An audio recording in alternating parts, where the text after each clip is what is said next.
But now today I would like to start your new topic, that is conjunction. Remember that this is a fast track batch, not a regular batch. So we must carry very important points. जे जास्त महत्त्वाचे points आहेत ते carry झाले पाहिजेत. तिकडे बघा कंजक्शनचं काम काय असतं ते आधी सांगतो. The main function of conjunction is to connect.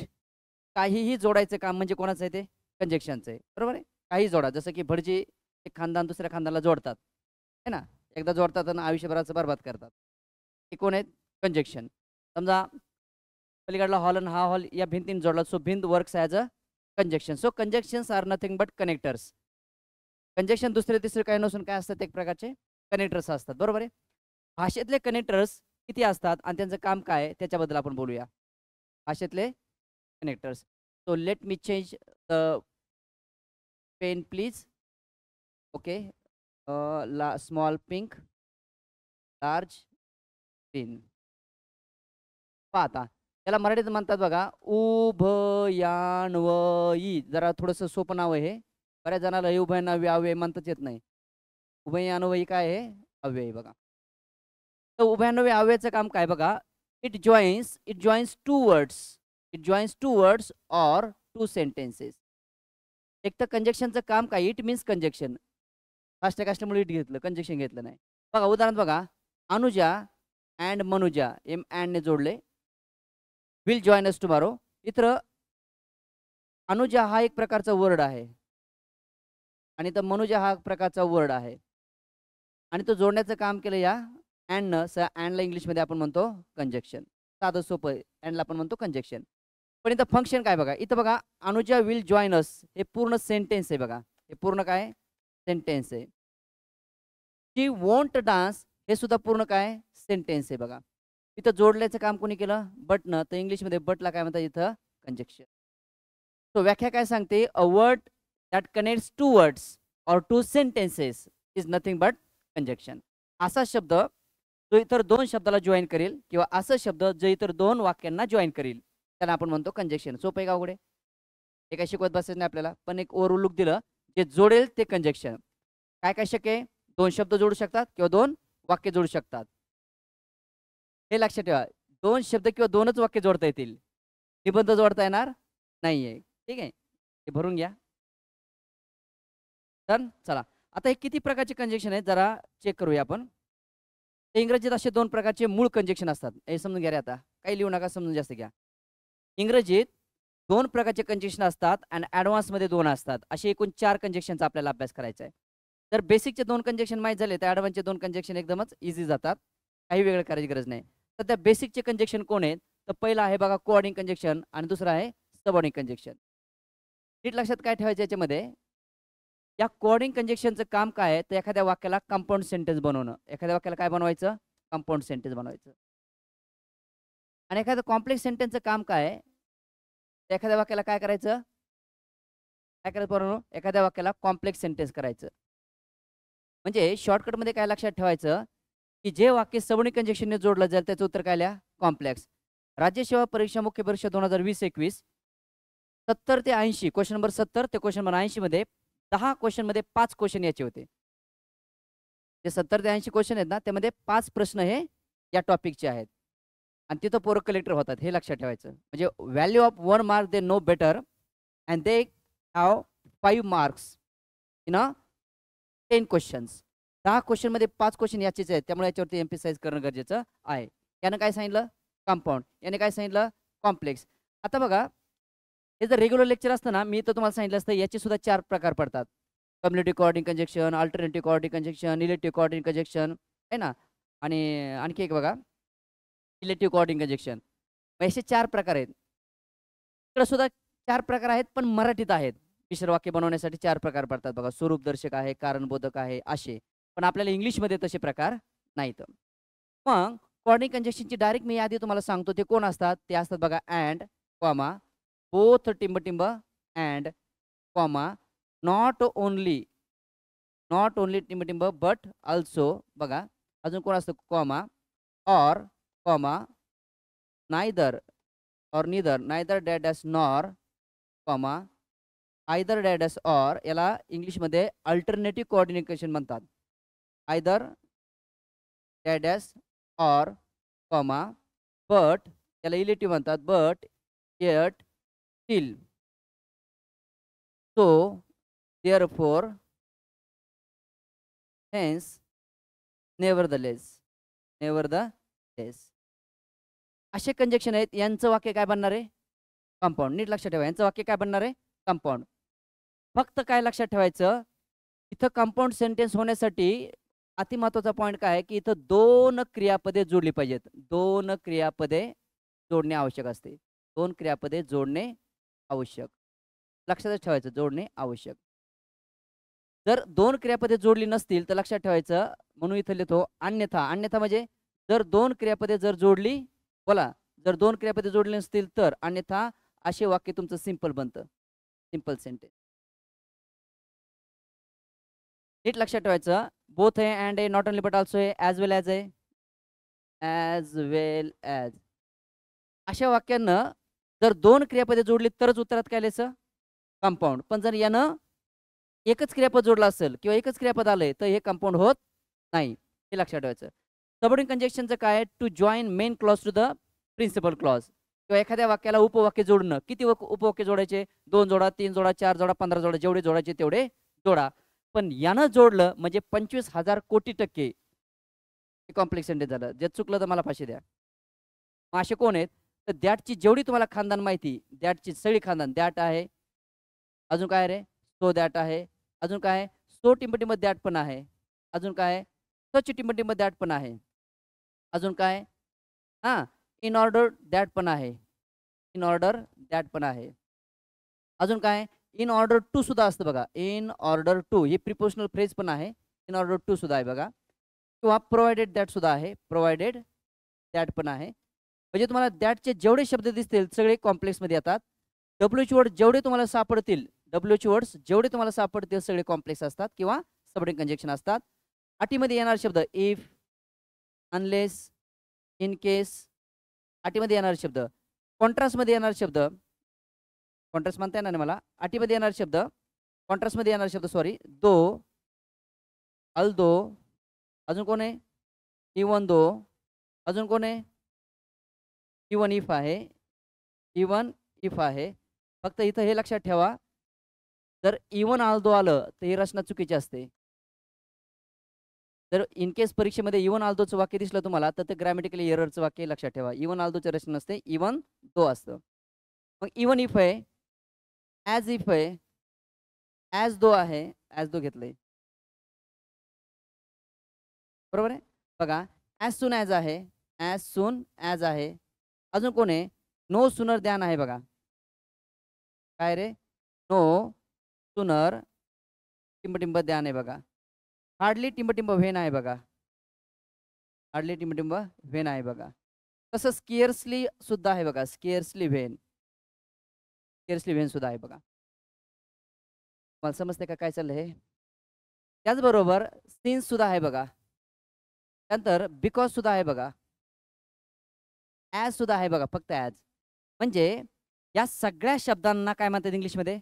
Subordinate conjunction. आता हे जर लेक्चर रेग्युलरच असतं तर मी तुम्हाला सांगितलं असतं हे टाईममधले कोण आहेत, प्लेसमधले कोण आहेत, मॅनरमध्ये कोण आहेत, कारण याच्यानंतर क्लॉज आहे. तुम्हाला सगळ्याच्या सगळा क्लॉज याच्यावर येणार आहे तुमचा, जो ॲडवर्ब क्लॉज येतो. बाकी नॉन क्लॉज, ॲडजेक्टिव्ह क्लॉज तर उघडा डोळे करा गोले, त्याचं काही टेन्शन नाही घ्यायचं. तर काय लक्षात ठेवतो इन शॉर्ट की याचं सेंटेन्स काय? कॉम्प्लेक्स. आणि याचं सेंटेन्स काय? कंपाऊंड. अट काय? इथं अट काय? 2 क्रियापदे जोडले पाहिजेत. इथं अट आहे तशी काही?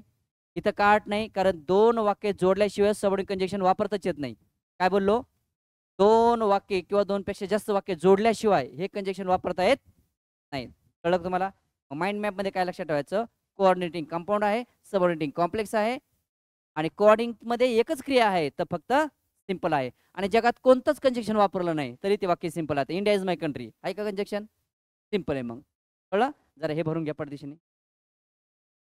हां, चला हे वाक्य बघा जरा. पहिलं काय वाक्य रे? Do or die. याला सिंपल म्हणणार का कंपाऊंड? का? कारण ही क्रिया जोडल्यात, तर 2 क्रिया जोडल्यात म्हणून याला उत्तरात काय लिहिणार तुम्ही? कंपाऊंड. याला उत्तरात काय लिहिणार? आता खाली बघा, रमेश और महेश विल हेल्प अस. इथं रमेश आणि महेश हे काय क्रियापद आहेत का? याचं उत्तर कंपाऊंड लिहिणार का? याचं उत्तर काय लिहिणार तुम्ही? Simple sentence. खाली चेक करा. राधिका सेड दॅट, याच्यात कोणतं कंजक्शन वापरलं मी? दॅट. सबऑर्डिनेट कंजक्शन पाहतलं की डोकं लावायचं नाही, दोन क्रिया आहेत काय? एक क्रिया आहे. दोन क्रियाशिवाय सबऑर्डिनेट कंजक्शन वापरता येत नाही. म्हणजे याचं डायरेक्ट उत्तर काय असलं पाहिजे? कॉम्प्लेक्स. डायरेक्ट उत्तर काय पाहिजे? कॉम्प्लेक्स. थांबा, म्हणजे एक तर वाक्यात कोऑर्डिनेट कंजक्शन येईल, तुमचा कंपाऊंड बनेल किंवा सिंपल बनेल. एक तर वाक्यामध्ये सबऑर्डिनेट कंजक्शन तुमचा फिक्स कॉम्प्लेक्स बनेल. पण असं काही काही वेळा घडू शकतं, त्यात कोऑर्डिनेट कंजक्शन पण आलंय आणि त्याच्यात सबऑर्डिनेट कंजक्शन पण आलंय. मग त्याला दोन्हीचं नाव द्यायचं काय? कंपाऊंड कॉम्प्लेक्स किंवा कॉम्प्लेक्स कंपाऊंड. फॉर एक्झाम्पल माझ्याकडे एक वाक्य बघा. शीतल केम, एक वाक्य आहे, अँड आस्क्ड मी. पा, एवढ्याचा जर विचार केला तर हे वाक्य काय रे? पण वाक्य संपलंय का? वाक्य संपलेलं नाही ना. वाक्य संपलेलं नाही. कशाने जोडले पुन्हा ते? वेदरने पुढे जोडलंय. वेदर म्हणजेच इफ. वेदर म्हणजेच काय? इफ. हे सुद्धा सबऑर्डिनेट कंजक्शन झालं. मग हे पुढे वेदरने वाक्य जोडलं, याचा अर्थ काय झाला की आस्ट आणि सीन हे सुद्धा दोन क्रियापद जोडले गेले. जसं केम आणि आज जोडलं गेलं, तसं वेदरनं आस्ट आणि सीन सुद्धा जोडले गेले. मग याचा अर्थ या वाक्यामध्ये काय सुद्धा आहे? कॉम्प्लेक्स सुद्धा आहे. म्हणजेच हे वाक्य कंपाऊंड प्लस कॉम्प्लेक्स असल्यामुळं याचं नाव काय पडेल? Compound complex. नाव काय पडेल? Compound complex. Got it? म्हणजे आता बघा, याच्यातून काय शिकायचं? सिंपल कसं बनेल, कंपाऊंड कसं बनेल, कॉम्प्लेक्स कसं बनेल, कंपाऊंड कॉम्प्लेक्स कसं बनेल. Got it? चेक करा. आता बघा, तिसरा एक प्रकार तिथं कोरिलेटिव्ह कंजक्शन. मी काय सांगितलं? बेसिकचे दोनच कंजक्शन आहेत, कोऑर्डिनेटिंग आणि सबऑर्डिनेटिंग. पण आता कोरिलेटिव्ह नावाचा एक कंजक्शन प्रकार असा आहे की जी कंजक्शन्स बघा दोघांच्या मदतीने झालेली असतात. म्हणजे कशी? फॉर्मॅट असतो A dash dash dash dash dash B. म्हणजे काय रे? म्हणजे कंजक्शनचा एक भाग इथं असतो, मध्ये काही शब्द घेऊन कंजक्शनचा दुसरा भाग तिथं असतो. अशा टिंबटिंबवाले जेवढी कंजक्शन आपल्या इंग्रजीमध्ये आहेत त्यांना इंग्लिशमध्ये म्हणतात कोरिलेटिव्ह कंजक्शन. म्हणजे कसं? आता बघा, या कोरिलेटिव्ह कंजक्शनमध्ये लक्षात काय ठेवायचं की तुमचं कोऑर्डिनेटिंग कंजक्शन सुद्धा येऊ शकतात. काय येऊ शकतात? कोऑर्डिनेटिंग कंजक्शन सुद्धा येऊ शकतात. त्याचबरोबर याच्यात सबऑर्डिनेट कंजक्शन सुद्धा येऊ शकतात. हे लक्षात ठेवायचं. मग कोऑर्डिनेट कंजक्शन अधिक सबऑर्डिनेट कंजक्शनचं कोणतं तयार होत आहे? कोरिलेटिव्ह. पण आठ काय? ते टिंब टिंब टिंब मध्ये असले पाहिजे. जसं की बघा, बोथ. हां, बोथच्या पुढे काय लिहिन मी? असं dash dash dash dash and लिहिन. बोथ अँड असतं. मग याचा अर्थ डायरेक्ट बोथ अँड लिहितात कधी नाही. इथं काहीतरी शब्द लिहावं लागेल. Both Radha and Meera, both India and Pakistan, both Suresh and Dinesh, both English and Marathi, काहीतरी मध्ये लिहावं लागेल. तेव्हा ही जी पेअर तयार होते अशा पेअरच्या कंजक्शनला म्हणतात कोरिलेटिव्ह कंजक्शन. मग त्यामध्ये कोऑर्डिनेट पण असू शकतात आणि सबऑर्डिनेट असं. याच्यात कोण आहे अजून बघा? नॉट ओनली टिंब टिंब टिंब बट ऑल्सो. अजून कोण याच्यामध्ये? आयदर. नाही नाही, पुढं ऑर म्हणा ना पाटील. आयदर टिंब टिंब ऑर, नायदर टिंब टिंब नॉर. अजून सांगा. हां, आता याच्यात नाही येत ते, पण म्हणजे कोडिंगमध्ये येत नाही, पण आपल्या कोरिलेटिव्हमध्ये सो टिंब टिंब दॅट. अजून सच टिंब टिंब दॅट. अजून हार्डली टिंब टिंब व्हेन. अजून हार्डली किंवा स्केअर्सली म्हणा, एकच आहे. अजून सांगा बरं. So dash dash as. अजून ॲज डॅडॅस ॲज. अजून whether dash dash or, whether dash dash or. अजून हार्डली टिंब टिंब व्हेन. हे काय घेतलं ना. अजून सांगा. जे दोघांच्या जोडीमध्ये येतं बघा. दो आल्दो इन का? इवन इफ इन का? इवन दो इन का? नाही. म्हणजे थोडक्यात लक्षात काय ठेवायचे? जी टिंबटिंबची बनलेली कंजक्शन आहेत त्यांना म्हणतात कोरिलेटिव्ह कंजक्शन. समजतील का? याच्या करेक्ट पेअरिंग मध्ये सांगतो ग्रामॅटिकली कसं चुकतं. सध्या एवढं लिहा. हां, नो सूनर टिंबटिंब ध्यान येईल ना. 100% येईल, कारण ते टिंबटिंब मध्येच असतं. नो सूनर त्यांच्या जोडीमध्ये सुद्धा फसवलं जातं बरं का. आपल्याला पेअरमध्ये सुद्धा फसवलं जातं. झालं? चेक करा. आता एक चौथा एक प्रकार आहे बघा. काय रे? Compound conjunction. आता कोरिलेटिव्ह कंपाऊंड मध्ये काय फरक आहे? तर कंपाऊंड कंजक्शन मध्ये टिंब येत नाही. म्हणजे मध्ये काही अक्षर येत नाही. ते डायरेक्ट दोन किंवा दोनपेक्षा जास्त शब्दांचे असतात. जसं की बघा, ॲज वेल ॲज. याच्यामध्ये कुठं टिंब देतो का आपण? मध्ये काही शब्द घेतो का आपण? याला इंग्लिशमध्ये म्हणायचं कंपाऊंड कंजक्शन. जसं की ॲज दो एकत्र, इवन इफ एकत्र, ॲज इफ एकत्र, हां, सो दॅट एकत्र, ॲज सून ॲज एकत्र, इन ऑर्डर दॅट एकत्र,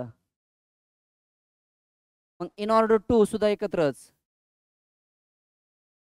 प्रोव्हाइडेड दॅट एकत्र. हा अजून इन ॲडिशन टू एकत्र. हा सांगा अजून, अजून कोण आहे याच्यामध्ये दोन किंवा दोन पेक्षा जास्त शब्द जोडलेत बघा. असे किती काढा तुम्ही. हा परीक्षा जर आला तर कंपाऊंड लिहायला विसरू नका. ते येऊ द्या मग, ते कोऑर्डिंग असू नाही तर सबरिंग असू. राईट डाऊन हे एक. डन. चेक करा बघा. हा ए याच्यावर एक मार्क येईल तुम्हाला. काय रे, करेक्ट पेअर्स मध्ये एक मार्क येईल का बघा. कंजक्शन मध्ये काय काय शिकतो आपण, कोऑर्डिनेट कोण, सबऑर्डिनेट कोण, कोरिलेटिव्ह कोण, कंपाऊंड कोण आणि करेक्ट पेअर कोण. आणि त्यानंतर मग आपण जगातले सगळे simple compound complex synthesis clear. Synthesis वेगळा टॉपिक करायचा नाही, याच्यात क्लिअर होईल बघा. ॲचची जोडी, तोची जोडी, टेस्टची जोडी टूड सोबत. हा एलची जोडी बट सोबत, वेदरची जोडी ऑर सोबत, बोथची जोडी अँड सोबत, दो ऑल्दोची जोडी एट सोबत, हार्डली स्केल जोडी व्हेन सोबत, नो सोनोची जोडी त्यान सोबत. हे साधे पाचवीचे उदाहरण आहेत, लिहून घ्या. पाचवीचं हे एकदम. हां पाचवीला असतं हे नो सुनर, मग ध्यान जोडा.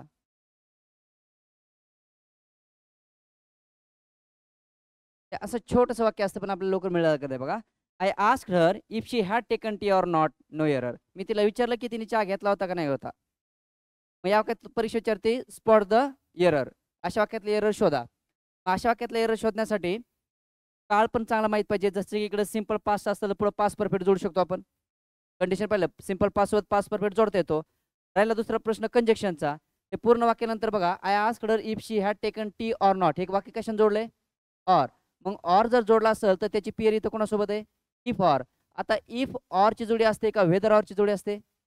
जर कंजक्शन वापरायचे तुम्हाला ऑर तर त्याची जोडी कोणासोबत वापरली पाहिजे, वेदर ऑर. कारण ते इथं असतं बघा, वेदरची जोडी ऑर सोबत. आणि वाक्यात ऑर जोडले म्हणलं तुम्हाला इफ घेता येणार नाही. पुन्हा प्रश्न पडला नेमकी ऑर मध्ये एरर म्हणायचा का इफ मध्ये एरर म्हणायचा. कारण ऑर जर ऑर घ्यावाच लागणार आहे ना आपल्याला काही करून, तर मग इथं काय घ्यायचा, त्याऐवजी इफ म्हणजेच वेदर असतो पण पुढे ऑर जोडलाय ना, मग वेदर ऑरची जोडी बरोबर पाहिजे. मग पुढे ऑर जोडलाय म्हणून पुढे सुरुवातीला वेदर घ्या. याचा अर्थ याच्यामध्ये चुकलं, बी मध्ये वाक्य. यायला वाटतं ना हॅड टेकन मुळे तर बरोबर आहे. हॅड टेकनचा प्रश्न नाही, इफ कंजक्शन जोडले पुढे ऑर आहे. इफ ऑर नाही, वेदर ऑर. राहील का लक्षात. हे वाजवा कुठतरी उदाहरण. हा मेन्सला, मेन्स शिवाय येणारच नाहीत ना. पाचवीच्या परीक्षेला थोडं पोरं येणार क्लासला आता. मला सांगा 7वी परीक्षा देऊन येणार आहे का वर्गात. ही जमा झालेली जनता कोण आहे, मेन्सवालीच आहे ना. अजून बघा हे कुठं रिलेटिव्ह प्रोनाउन मध्ये पाहिलंय बघा. The same, the few, the only, the little, all, everything, nothing ची जोडी कोणासोबत, दॅट. लक्षातच ठेवायचं.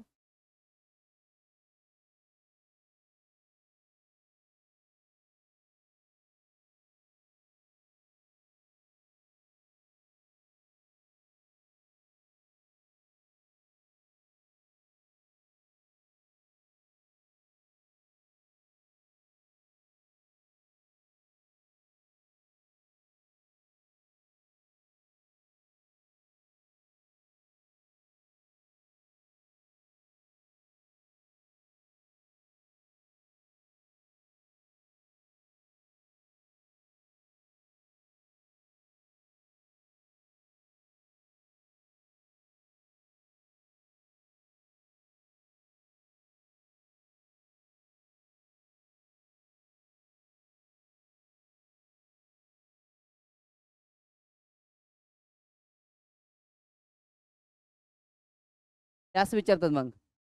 दिस is the same pen which I lost in my class some days ago, no error. हा तो सेम पेन आहे जो माझ्याकडून माझ्या वर्गात हरवला होता काही दिवसापूर्वी, किंवा माझा काही दिवसापूर्वी माझा पेन हरवला होता वर्गात, असाच पेन आहे. वाक्याला पाहिल्यानंतर कळतं आपल्याला दिस इज द सेम पेन. बघा द सेमची रचना येतं कशाची, द सेम. कशाचं वाक्य आहे, द सेमचं वाक्य. मग द सेमचं वाक्य जोडताना बघा इथं द सेम आहे. द सेमचं वाक्य जोडताना ते कशाने जोडलं पाहिजे तुम्ही, दॅटने जोडलं पाहिजे. विचने जोडून चालतं का? नाही. So which is your error. हा तुमचा एरर आहे. तिथं काय पाहिजे होतं? That. This is the same pen that I lost. समजलं का? नाही समजलं? वाजवा. ते वाजवा, ते वाजवा. थांबा. फ्रॉमची जोडी टू सोबत. बिटवीनची जोडी अँड सोबत. अदर रॅदरची जोडी दॅन सोबत. माइंड मॅप भरून घ्या.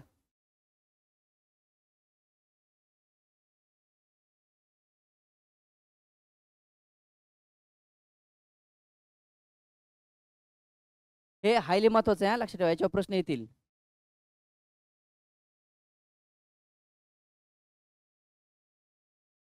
झालं घे. काय नाही, काम वाचवतो तुमचं मी. चला पुढे बघा. Suman asked Rohan if I was coming or not. आहे का एरर? आहे का? चेक करा. सुमन आस्क्ड रोहन, इफ न वाक्य जोडले आणि पुढे काय दिलं तुम्हाला?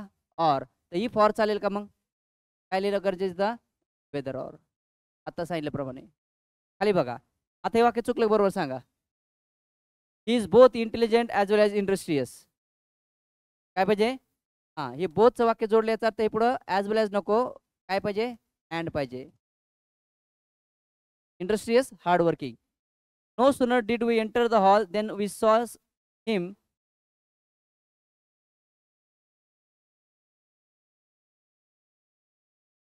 असं सर्व एक्स्ट्रा आलंय. तर हे बघा, नो सूनरची जोडी आहे. तर कोणासोबत जोडली पाहिजे? देन का द्यान? मस्त आहे का? वाजवा.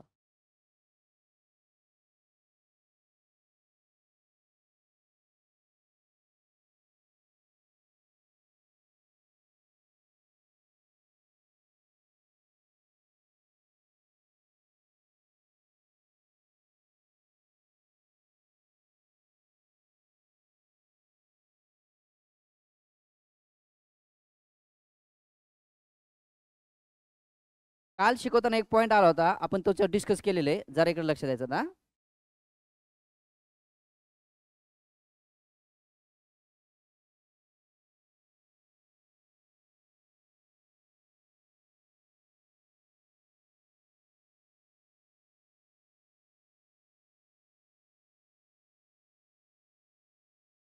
पाठीमागचा पॉईंट बघू द्या.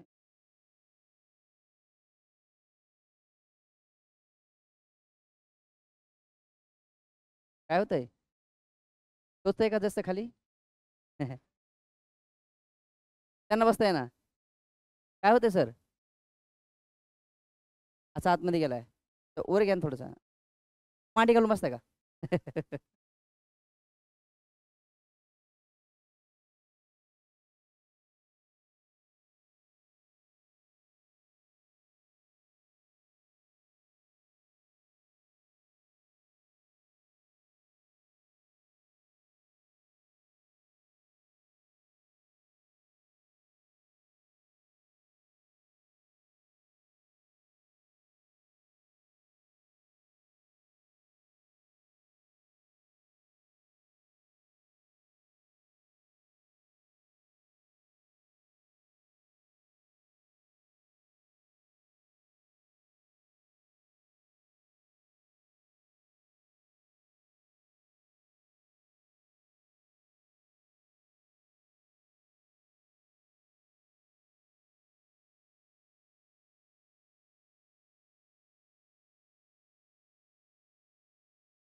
असा प्रश्न आहे ना. Which of the following underlined word indicates conjunction. हा एक पहिला प्रश्न आहे.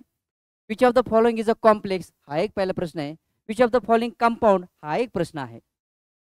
आता आपल्याला कंजक्शन पाहतोय आपण. बट एट स्टील कंजक्शन आहेत का नाही? देऊन दिले बघा कोऑर्डिनेटिंग मध्ये. बट एट स्टील काय आहेत? कंजक्शन आहेत. पण यातलं कोणतं वाक्य असं आहे की जे आता बट हे कसलं कंजक्शन आहे? कोऑर्डिनेटिंग. बटचं वाक्य सिंपल असेल का कंपाऊंड का कॉम्प्लेक्स? बटचं वाक्य कंपाऊंड, कारण कोऑर्डिनेटिंग आहे. पण तुम्हाला विचारलं जाऊ शकतं इथं कोणतं वाक्य बटचं हे कंपाऊंड आहे आणि कोणतं वाक्य बटचं हे कॉम्प्लेक्स आहे. आता आठवा, काल सुद्धा सांगितलं होतं ट्रिक्स हे पहा. जर कुठलाही subject plus verb plus but न जोडून पुन्हा एक सब्जेक्ट प्लस वर्ब जोडला असेल तर लक्षात ठेवायचं बट काय आहे तुमचं कंजक्शन. म्हणजे याचं वाक्य काय असणार फिक्स कंपाऊंड. बरोबर आहे, शिकवलं होतं हे सांगा आधी. हा चला, तुम्हाला सांगितलं होतं जर वाक्य देअरचं आहे किंवा हेअरचं आहे पण कोणासोबत आहे ते नॉट सोबत आहे आणि अशा नॉट सोबत बट आहे, तर लक्षात ठेवायचं असं बट काय असतं सांगा रिलेटिव्ह प्रोनाउन. असं वाक्य रिलेटिव्ह प्रोनाउनचं असतं आणि लक्षात ठेवा हेच बट इथं कॉम्प्लेक्स सेंटेन्समध्ये असतं. कारण या बटचा अर्थ काय होत असतो हू. काय होत असतो हू. डब्ल्यू शब्द हू होत असतो म्हणून ते कॉम्प्लेक्स सेंटेन्स. आणि आपण असं पाहिलं डायरेक्ट बट प्लस ऑब्जेक्टिव्ह केस जर जोडला असेल, बट प्लस काय जोडलाय ऑब्जेक्टिव्ह केस जोडला असेल, तर लक्षात ठेवायचं बटचं वाक्य होतं कंपाऊंड सेंटेन्स. कारण बटचा अर्थ काय असतो सॉरी बटचं वाक्य होतं सिंपल सेंटेन्स. मग बटचा अर्थ काय होतो इथं कुठे गेलं प्रिपोजिशन. मग बटचं वाक्य इथं काय बनतं सिंपल. याचा अर्थ याच्यात एक सिंपल सेंटेन्स आहे, ही एक कंपाऊंड सेंटेन्स आहे आणि एक कॉम्प्लेक्स सेंटेन्स आहे जरी बटने जोडले असले तरी बी. हा पॉईंट कळला का. कारण इथं ऑब्जेक्टिव्ह बट याचा अर्थ काय होतो इथं बटचा अर्थ काय होतो एक्सेप्ट. बटचा अर्थ काय असतो इथं एक्सेप्ट त्याशिवाय. इथं बटचा अर्थ बटच होतो पण इथं बटचा अर्थ हो होतो. इथं बटचा अर्थ हो होतो. इथं बटचा अर्थ कंजक्शन नाही होई प्रिपोजिशन होतो. आणि इथं बटचा वापर कुठे गेला वाक्य हे वाक्य कुठे गेलं पण हा हे. मग सांगा बरं तिसरं वाक्य काय झालं मग तिसरं वाक्य फिक्स काय झालं कंपाऊंड. दुसरं वाक्य कॉम्प्लेक्स आणि पहिलं वाक्य सिंपल. याचा अर्थ आहे no one deserve the post except him. याचा अर्थ काय no one deserve the post except him. त्याच्याशिवाय कोणालाही पोस्ट डिझर्व होत नाही. आपत किती एक. None but him deserve the post अर्थाला त्याच्याशिवाय कोणाला पोस्ट डिझर्व होत नाही. म्हणजे पोस्ट किती जणांना मिळणार आहे एकट्याला. कळलं का हे लॉजिक एकदम क्लिअर कट झालं. इसको इम्पोर्टेंटली लिखो ये बहुत ज़्यादा important. Done. But conjunction but preposition but relative pronoun. Fast टॅगचा आपला शेवटचा हा. आता काही स्टार पडल्याचे कंजक्शनचा. आता कंजक्शनचा ओव्हरलुक झाला आपल्याला. आता कसा कंजक्शनचा यूज केला पाहिजे कंजक्शनचा कसा यूज केला पाहिजे बघा. तुमच्या इथं उदाहरण आहेत पण पुढे स्टार पॉईंट आहे बघा इथं. आता इथं बॉक्स दिलाय बघा बरं का. काही स्टार पॉईंट सांगतो ते लक्षात ठेवायचं. हा कंजक्शनचे ओव्हरलुक झालं ना. कंजक्शनचे ओव्हरलुक माहिती झाली का तेवढं डोकं लावायचं बाकी डोकं लावायचं नाही एक्झाम मध्ये. काय इकडं अनलेस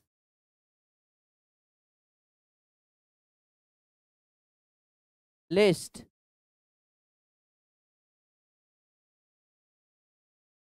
टिल अनटिल सोबत किंवा पुढे त्या वाक्यात नॉट येत नाही.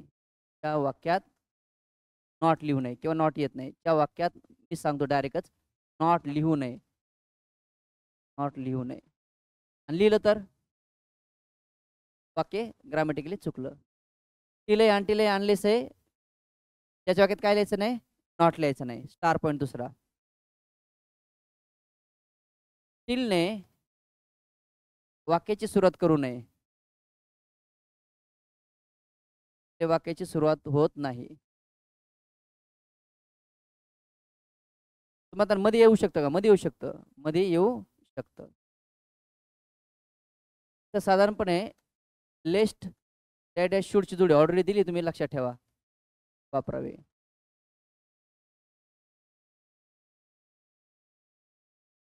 SHOUL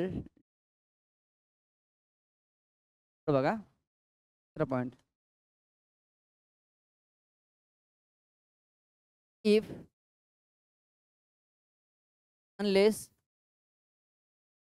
केस सपोज त्यापैकी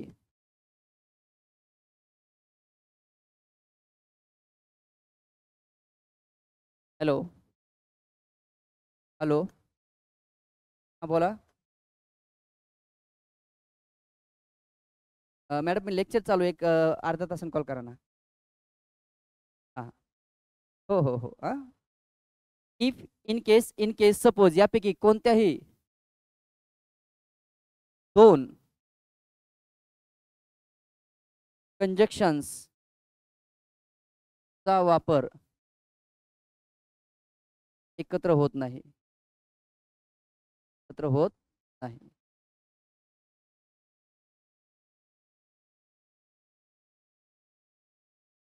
बरोबर आहे. If unless in case suppose यापैकी कोणत्याही दोन कंजक्शनचा वापर एकत्र होत नाही. जर परीक्षेत कधी आलं if suppose you are late what can I do, तसं इफ सपोज म्हणायचं नाही, कधी इफ अनलेस कधी म्हणायचं नाही, अनलेस सपोज कधी म्हणायचं नाही. कोणतंही त्यापैकी काय घ्यायचं, एकच. काय कारण, त्या सगळ्यांचा अर्थ काय होतो, एकच. त्या सगळ्यांचा अर्थ काय होतो, एकच. चेकरवर पोरांनो फास्ट टॅग बॅच चालू आपण. Wait here until I don't order you. चुकलं बरोबर. कारण बघा इथं अंटिलचं वाक्य लिहिलं आहे आणि पुढं डोंट लिहिलं, चालेल का, नाही. बरं wait here till I don't, तर टिलचे वाक्य सुद्धा मी इथं डोंटच लिहिलं, चालेल का, नाही. इथं बघा till I order you don't move. आता टिल वाक्य सुरुवातीला नाही चालणार आपल्याला, म्हणजे हे वाक्य इथं चुकलं, हे चुकलं, हे चुकलं, हे चुकलं. खाली as soon as she will ask I will tell her. हां, मग आता इथं सांगितलंय पॉईंट मी, बरं का, सांगितलंय पॉईंट मी, पण डबल एकदा लिहा. काय रे, वेन असल, इफ असल, ॲज सून ॲज असल, व्हाईल असल, अनलेस असल, त्या वाक्यात चालविली येत नाही.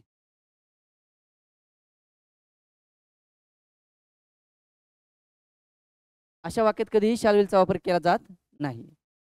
वेन आहे, इफ आहे, ॲज सून ॲज आहे, व्हाईल आहे, अनलेस आहे. अनलेस यू विल नाही, unless you come, unless you will come चुकीचं. वेन यू विल कम गलत. ह्या कंजक्शन म्हणून जर वापरलं तर यांच्या वाक्यात शाल विल वापरला येत नाही.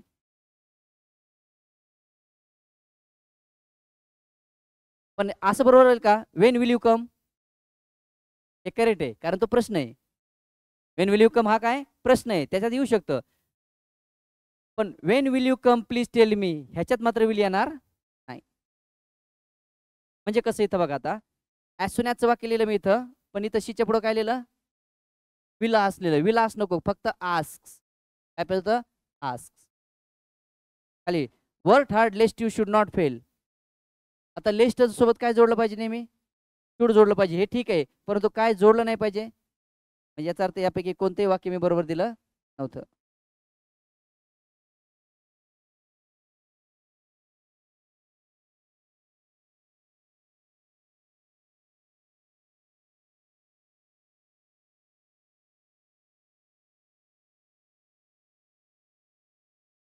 बरं इन केस यातले वाक्य जर बरोबर असते तर किती वाक्य कॉम्प्लेक्स आहेत. इन केस यातले समजा 4-5 वाक्य बरोबर आहेत, ते किती कॉम्प्लेक्स आहेत. सारेच कॉम्प्लेक्स आहेत. कारण till, until, as soon as, no सुदान हे कुठे येतात, फक्त कॉम्प्लेक्समध्येच येतात, सबऑर्डिनेट कंजक्शनमध्येच येतात. म्हणजे वाक्य जर प्रकार विचारला तर सगळेच कॉम्प्लेक्स आहे. ग्रॅमॅटिकली बरोबर चूक ह्याच्यात आपण विचार केला. लक्षात राहते का तुमच्या, हां जरा बघूया. मग कंजक्शनचा एकदम माइंड मॅप क्लिअर झाला का. एक्झाममध्ये कंजक्शन याच्या व्यतिरिक्त येणार नाही. शिकायचं असेल तर मग बॅचमध्ये शिका, भरपूर आहे. कंजक्शन जर बॅचमध्ये शिकायचं असेल तर भरपूर आहे, पण एक्झामसाठी मोर दॅन सफिशियंट. चेक करा बरं. कंपाऊंड कंजक्शन सांगा कोणत्या याच्यामध्ये. ही वॉक्स ॲज दो ही स्लाइटली लेट. 2022चा प्रश्न आहे department. I never the compound conjunction. आता कंपाऊंड कंजक्शन म्हणजे दोघांचं बनलेलं काय, किती सोपा प्रश्न विचारला बघा, किती सोपा प्रश्न होता, तर सुटेल की नाही आपल्याला. हां हे बघा, हे 2022. In the following sentence 2 main clauses are linked with. 2 main clauses कशाने जोडले सांगा म्हणते, म्हणजे मेन क्लॉजेस म्हणजे कंपाऊंडचं वाक्य. We reach the hospital in in time but, इथं बट आहे, इथं वाक्य पुढे I am an old man so, इथं he told us stories from the Mahabharata beside. दोन्हीला जोडले. She finally pass the examination though she, सांगा बरं. आता याच्यात किती कोऑर्डिनेट कंजक्शन आहेत रे, सो आहे, बट आहे, बिसाइड सुद्धा आहे. बिसाइड म्हणजे इन ॲडिशन टूचं. फक्त दो कसलं आहे, सबऑर्डिनेट आहे. म्हणजे जर टाईप ऑफ सेंटेन्स बघा यांनी विचारले कंजेक्शन म्हणून आपलं उत्तर डायरेक्ट 2 येणार आहे ना. काय कंजेक्शन आहे ते. पण विचारलं असतं किती कंपाऊंडचे वाक्य आहेत, तर 3. किती कॉम्प्लेक्सचे वाक्य आहेत, ते 1. किती कोऑर्डिनेट कंजेक्शन आहे, ते 3. किती सबऑर्डिनेट कंजेक्शन आहे, ते 1.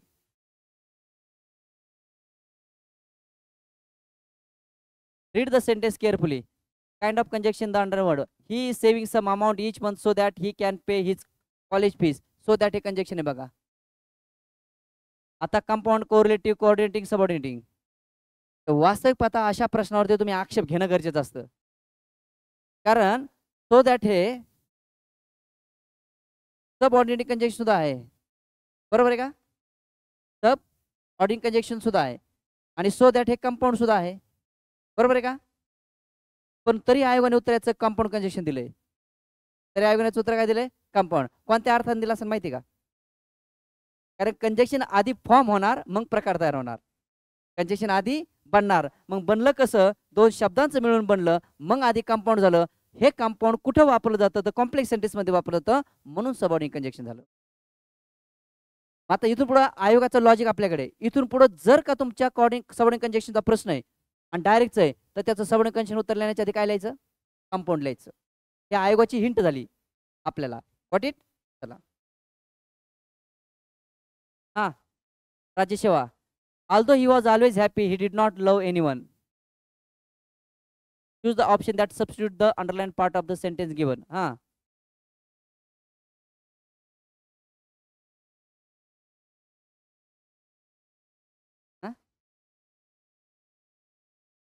काय लॉजिक याचं माहिती आहे? सेट फ्रेज बोलली जाते बघा. आल्दो ऑलवेज हॅपी किंवा Aldous always sad, Aldous always ready, Aldous always go किंवा त्या आल्दो ऑलवेजची एक फ्रेज आहे त्यात जोडले जातात, क्रियापदासोबत जोडले जात नाही. लक्षात ठेवायचं. याचं उत्तर 3 नंबर आहे. इन केस लक्षात ठेवा आल्दो ऑलवेज. चुकू कुठू शकतो माहिती का? जर चुकू शकता तुम्ही इथे येऊन, इथं चुकतात बघा. हे जर इवन आल्दो ऑलवेज असतं तर चुकलं. इवन आल्दो असतं तर चुकलं. पाहिजे असेल शिकायचं असेल तर मग रेग्युलर क्लासमध्ये ह्याच्यात सुद्धा मी बोललोय ते चेक करून घ्या. हां इवन दो. शब्बास. करेक्ट सेंटेन्स सांगा. Walk carefully lest. लेस्ट आहे त्यापुढं शुड नॉट दिले चालेल का? He renounce both his family. बोथच्या सोबत काय चालेल? ॲज वेल चालेल का? चुकलं चुकलं. Aldous is regular. आल्दोच्या वाक्यात बघा. आल्दोच्या वाक्यात दो येट लिहू तरी चाललं, कॉमा लिहिलं तरी चालतं आल्दोच्या वाक्यात. हे वाक्य करेक्ट आहे. आता हे का चुकलं असेल? Not only he is confident. हां तर कोऑर्डिनेटिंग कंजक्शन जोडताना पहिला वर्ड अधिक तुमचं कोऑर्डिनेटिंग कंजक्शन अधिक दुसरा वर्ड जोडला जातो बघा. हे लक्षात ठेवायचं. मग इथं मला जोडायचं आहे काय? नॉट ओनली जोडायचं आहे ना. कोणासोबत?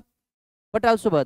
पण कोणाला कोणत्या दोघांना जोडायचं आहे? एक तर कॉन्फिडंटला जोडायचं आहे आणि इंटरप्राइजिंगला जोडायचं आहे. कारण हे ॲडजेक्टिव्ह जोडायचे आहेत आपल्याला. तर काय जोडायचे आहेत? ॲडजेक्टिव्ह. मग पहिल्या शब्दाच्या पाठीमागं काय लिहिणं गरजेचं आहे? Not only. म्हणजे he is not only confident मग बट ऑल्सो इंटरप्राइजिंग. म्हणजे दोन बघा कोऑर्डिनेटिंग कंजक्शन कसं जोडलं जातं? पहिला वर्ड पाहिजे आधी. पहिला वर्ड अधिक ते कोऑर्डिनेटिंग कंजक्शन अधिक लगेच काय करावं लागतो? दुसरा वर्ड लिहावा लागतो. तुम्ही याच्यामध्ये कोणतं वापरायचे मध्ये conjunction? And, both and, as well as, not only but also. तर कोणतं वापरा? तुम्हाला तसं सो देअरफॉर आलं. सो देअरफॉर कधीही शब्दांना जोडता येत नाही. So therefore, eight, steel, but यांनी कधी दोन शब्दाला जोडता येत नाही. त्यांना दोन वाक्यच लागतात. पण or, either or, neither nor, as well as, not only but also यांनी कोण शब्द सुद्धा जोडता येतात? दोन शब्द सुद्धा जोडता येतात. आता हे वाक्य कसं पाहिजे होतं? ही इज नॉट ओनली कॉन्फिडंट म्हणजे हे चुकीचं आहे. विचारलंय काय?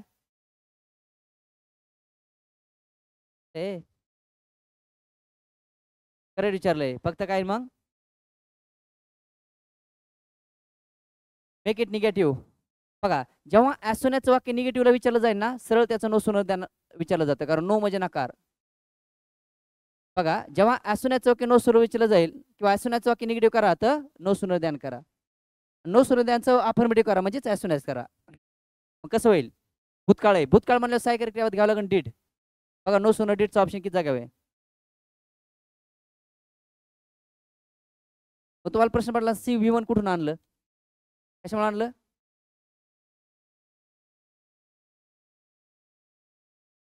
As soon as the doctor opened the heart for surgery, he found that काय विचारायचं याचा, which of the following transfer is correct. आता ॲज सून ॲजचं स्केअर्सली करता येतं, पण स्केअर्सली हॅड पाहिजे. स्केअर्सली हॅड जोडले का नाही. नो सुनर नो सुनर इथं वाक्य कशाचं आहे, ओपन. नो सुनर डीडने वाक्य होऊ शकतं. नो सुनर डीड ओपन बरोबर आहे. नो सुनर डीड लिहिल्याच्या नंतर ओपन लिहिता येत नाही, कारण डीड लिहिल्यानंतर काय लिहिता येत नाही, ईडी. बर नो सुनर डस्ट, डस्ट वाक्य नाही, भूतकाळचं आहे. हे गेलं, हे ह्याच्यामुळे गेलं, आणि हे कशामुळे गेलं, हे बरोबर आहे, हे गेलं. Only second correct. कळलं कसं काढलंय. हा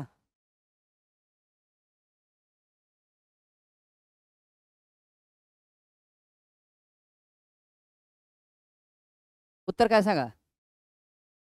आता बघा ह्या नेव्हरदलेसचा अर्थ असतो स्टील, याचाच अर्थ असतो यट. त्याचा अर्थ काय, तरीही. ही लेफ्ट अर्ली, लवकर निघला. ही अराइव्हड लेट, तरीही त्याला उशीर झाला ॲज युजल. मग जेव्हा दोन गोष्टी कॉन्ट्रास्टमध्ये सांगायच्या असतात त्यावेळेस तुमचं कंजक्शन असतं नेव्हरदलेस, बट, यट, स्टील. हे तीन तुमचे कॉन्ट्रास्ट कंजक्शन असतात. मग लवकर सोडून सुद्धा त्याला काय झालाय, उशीर झालाय. म्हणजे हे वाक्य तुम्हाला इथं पॉझिटिव्ह असेल की लेफ्ट अर्ली आणि पुढे निगेटिव्ह घडत असेल तर लक्षात ठेवायचे कोणते कंजक्शन वापरतात, हे किंवा हे वापरतात. म्हणून नेव्हरदलेस करेक्ट आहे. थोडं इंग्रजी बी आलं पाहिजे. फास्ट मध्ये किती किती सांगणार ना. हां, I have not played cricket since I have left college. I have not played cricket since I left college. पहा, एकाच क्रियेबद्दल जर भूतकाळ, एकाच वर्तमान क्रियेबद्दल जर भूतकाळातला संदर्भ जोडायचा असेल तर लक्षात ठेवायची एक रचना सांगतो, टेन्स मध्ये सांगितले नाही. हे टेन्स मध्ये सांगा चांगले वाटलं sir. Have has plus V3 कशाने जोडली, सिन्स न, प्लस एस प्लस V2. डोळे झाकून लक्षात ठेवा, याच्यावर नेक्स्ट टाइमला वाक्य येऊ शकतं. हॅव हॅज V3चं वाक्य सिन्स न जोडायचं असेल तर पुढं सिंपल पास जोडला जातो. म्हणून पहिलं दुसरं बरोबर आहे, हे चुकीचं आहे. हा, हे हॅवॅजचं वाक्य सिन्सनं काय करायचंय, जोडायचं. तर कुठं काय जोडला जातो, सिंपल पास्ट टेन्स. मग लिव्हचं लेफ्ट लिहा.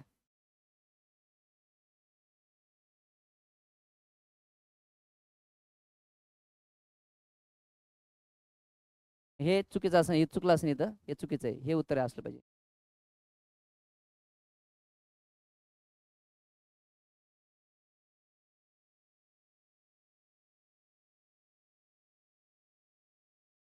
मग माझ्याकडून तिथंच शिकवताना काय झालं असेल, बरोबर म्हणून घेतलं असेल ते. पण इनकरेक्ट कोणतं आहे याच्यातलं, एक इनकरेक्ट आहे, एक. हां, एक इनकरेक्ट आहे, एक इनकरेक्ट आहे.